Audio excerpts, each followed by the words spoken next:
go for another episode of In the Field with Sarge. We'll be heading out to the campground. Enjoy the ride.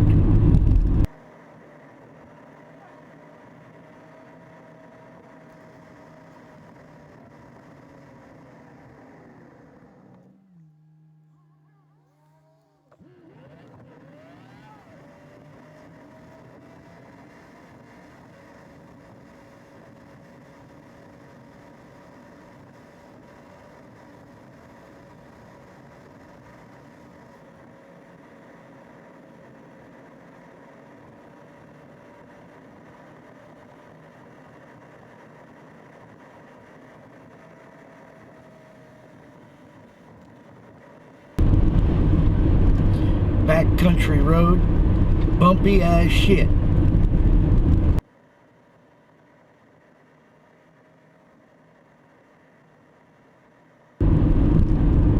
Hello, Mr. Farmer.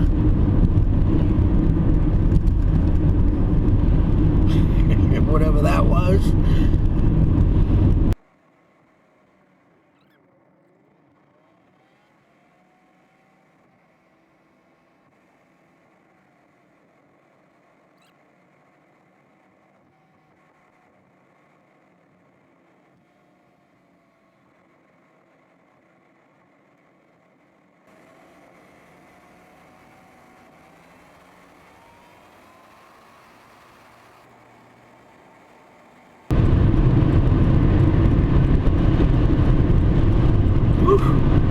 Wind is blowing me all over the place. Better back it down a little bit.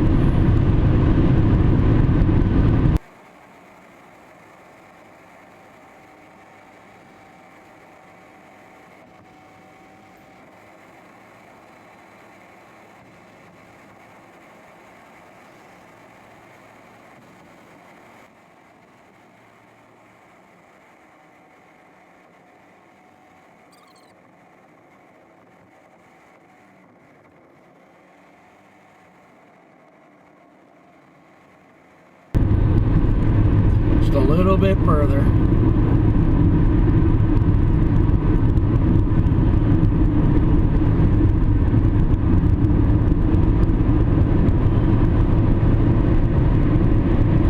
And while I'm out here, big shout out to the OutKast family.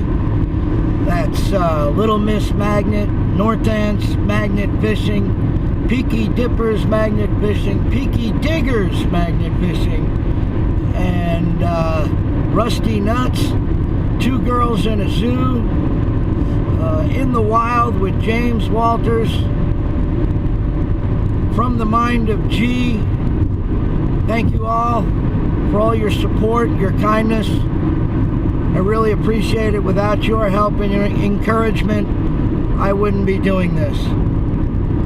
Also, big shout out to my friend Justin, who I accidentally bumped into on Facebook. One of my YouTube idols. It's Good in the Woods. Big shout out to you. Check out all their pages. Great people, great content. You'll really love it.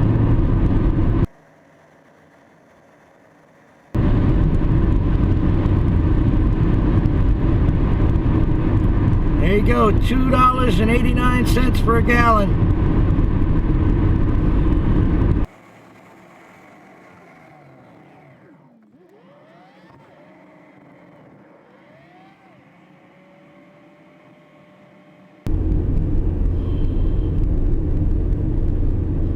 It's a little overcast, but not too bad.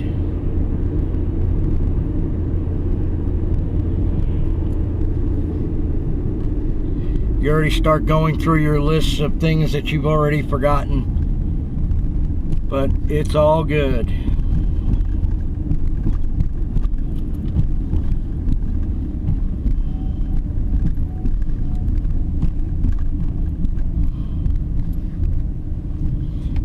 Let's see here.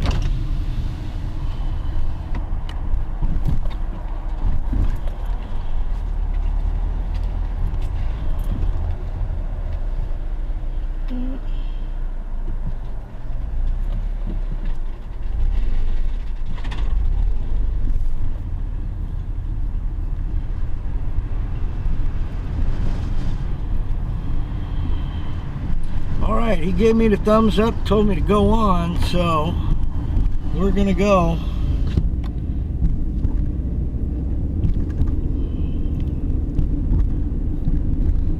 Loop A, site 26. So we're gonna go this way. Oh, it looks crowded already. Lovely.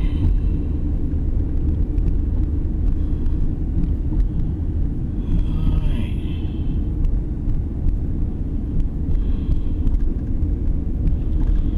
Let's see.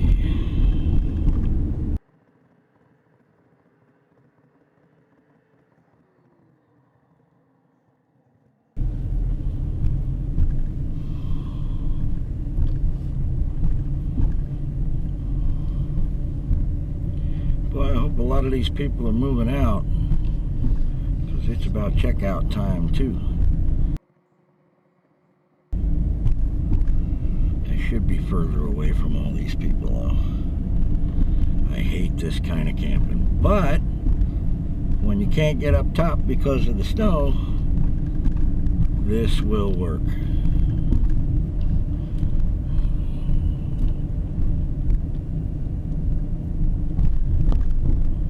22, 23.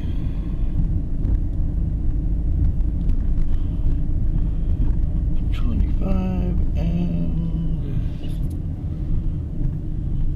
26.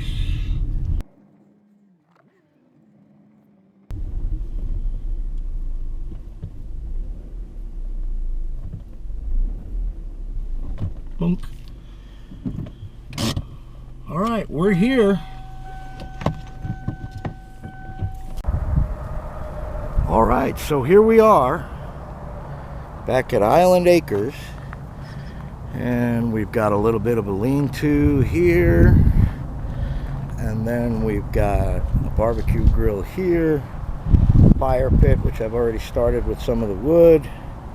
It's a little bit breezy out today, so I'm not going to really start the fire until just before dinner time, and then we'll see how it goes.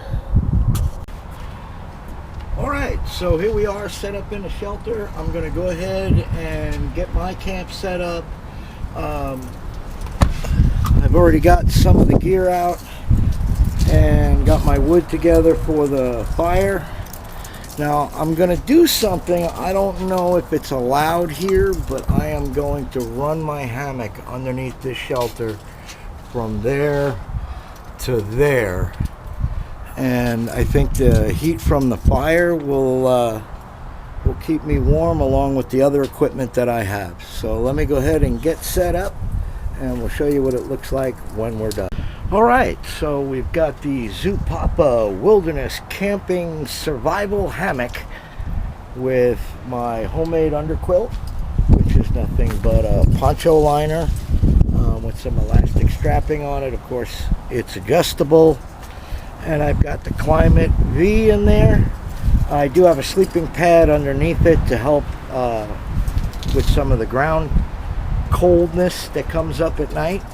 I do have some wool blankets, and of course the Redwood -5 will be going in there as well. So I'll be nice and comfy tonight. So let me continue getting the rest of everything set up, and we'll go from there. Alright, so what I'm doing now is I'm making what they call weep lines, and that's basically just a short bit of cordage. And what these are used for is in the event of rain, water will eventually weep down the line, and instead of it running down the buckle, and so the rain, if it gets in, will run down here. Okay, so what we try to do is to get a line on there so the water will basically wick onto it and drip long before it gets into the hammock. I don't know if I shot that well enough, but we'll try it, and I'll show you what it looks like after I'm done. So that's basically what it looks like when it's installed. So any kind of overspray or mist that comes in that accumulates on the line will basically come down here, and it's supposed to wick down through here, but this adds a little bit of extra protection. So do the tie-offs for this, but it keeps the water from coming in all the way. And of course we've got one up there, and I just stuck it in there for now. And there's my view from my hammock.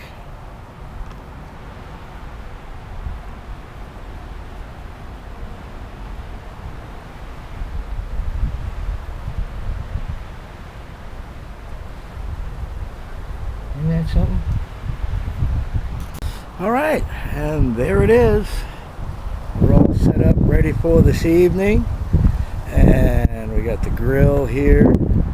Got the fire pit, getting ready to fire up, make some coffee. It's getting a little breezy out.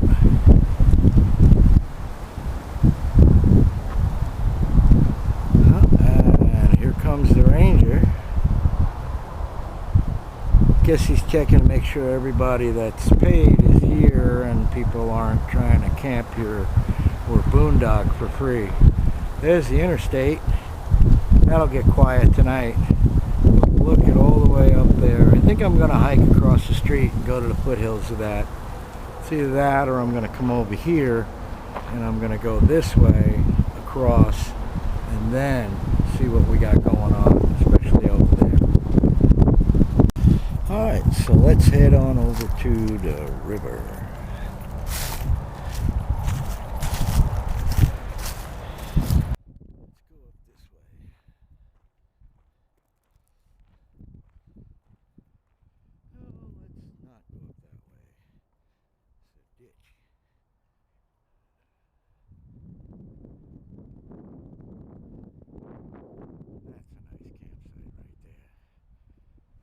I have to remember that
We'll just go down a little bit more. It's a nice area though. Really nice place to go drop a line in the water. Either a hook or a magnet.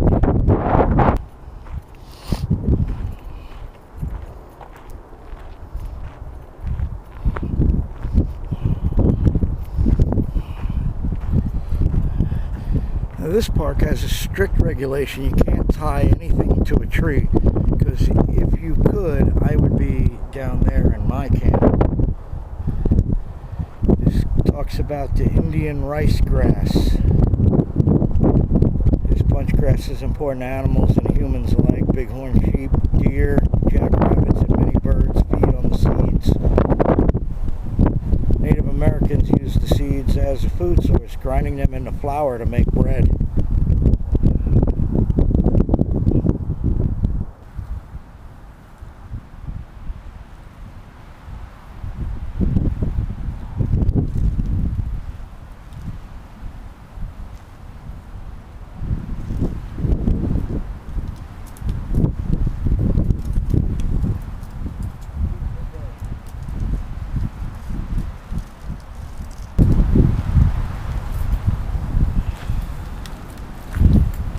I want to show you something.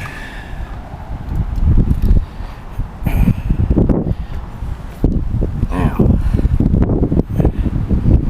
if you see that little pine tree right there, using the tip of it as a guide and go halfway up that mountain. There's some kind of a concrete structure with a garage door or some kind of a blast door on it. I have no clue as to what that's for. It looks like there's a roadway up there getting to it. So it could be part of the water system. The water here in Colorado year-round, even on the hottest of days, is ice cold coming out of the tap. So for cooling in the summertime, we use evaporative coolers, otherwise known as a swamp cooler, to cool our houses. Because there's no humidity here. It averages about 8%. So I don't know if that's part of that or part of an underground bunker system. Could be anything. Could be an entrance to a mine. Up on those hills, you see some places where they've been dropping the ore. Looks like they've been dropping ore. But I'm sure these hills are riddled with mines. All the way up the side, probably up at the top. Alright, got dinner on the grill. Wind is starting to die down. And it looks like maybe some rain.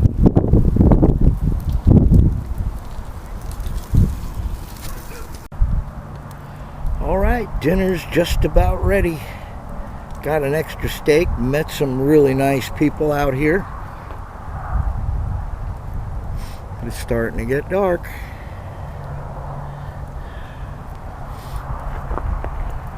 So we're going to chow down, and I'll be back with you shortly after that.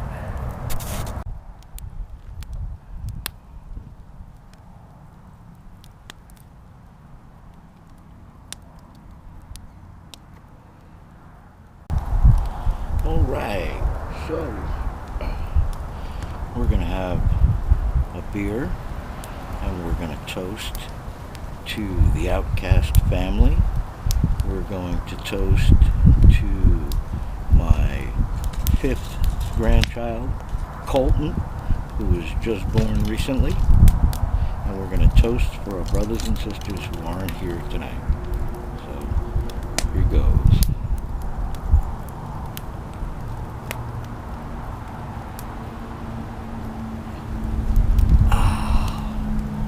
That's Paul and her.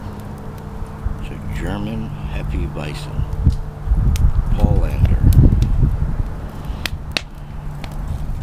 It's good.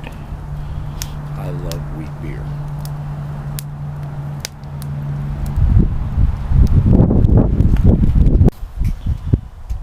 Alright guys, I'm all snuggled in the hammock here and getting ready for a nice good night's sleep. The wind is blowing. It is starting to spit a little bit of rain, but I'm up underneath this cover enough to where it shouldn't be an issue. So we'll see you in the morning. Well, good morning. We survived the night. It rained and it was windy and everything is wet.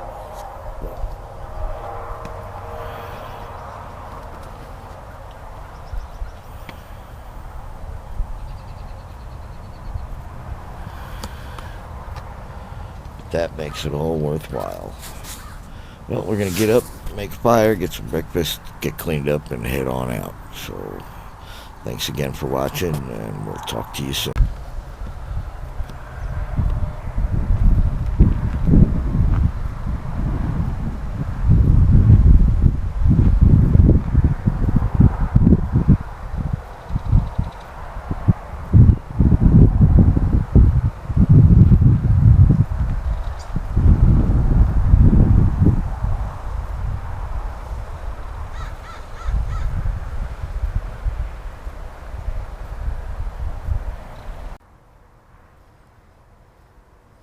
Everybody's getting up, doing their morning routine.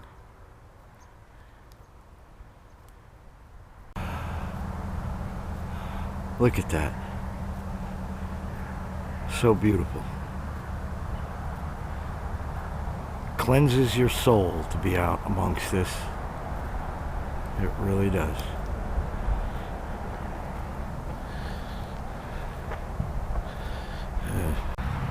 I was going to cook breakfast this morning, but my stomach isn't the greatest right now, so I think I'm just going to pass, enjoy the fire for a little bit, and then head on home. And of course, as a good responsible camper, I'm going to make sure that my fire is out before I go. Well, we're going to call it a day. I hope you enjoyed this video. I hope it motivates you to get out and camp. And remember, folks, love one another.